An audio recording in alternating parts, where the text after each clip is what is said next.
বিকেল হলেই না মনটা উচখুচ করে একটু কোথাও ঘুরে আসি, কিন্তু না আমার তো দোকান বাজার হাট থাকেই।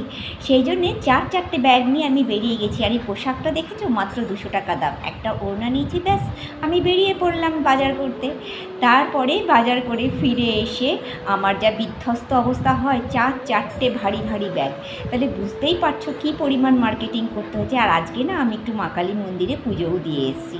আর ঘরে ফিরে এসে এই ব্যাগগুলোকে শুধু শুধু রেখে দেবো, এটা তো হয় না। মনে হয় পোশাক ছাড়ার আগে জিনিসপত্রগুলোকে জায়গায় দেখি। আর ফ্রিজের মধ্যে এইসব জিনিসগুলো রাখি কেন জানো?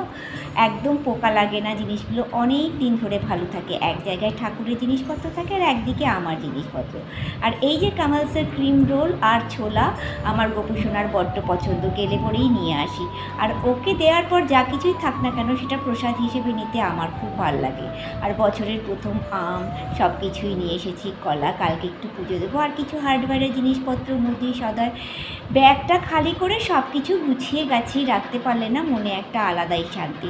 কেন কি, এত জিনিসপত্র কেনা হয়ে যায়, সেইগুলো যদি ছড়িয়ে ছিটিয়ে থাকে তখন না মনটায় বড্ড অশান্তি লাগে। যদিও জামা কাপড় ছাড়া হয় না, কিন্তু হ্যাঁ, ব্যাগগুলোকে তাড়াতাড়ি ধুয়ে ফেলে জামা কাপড় ছেড়ে চা খেতে বসে যাব।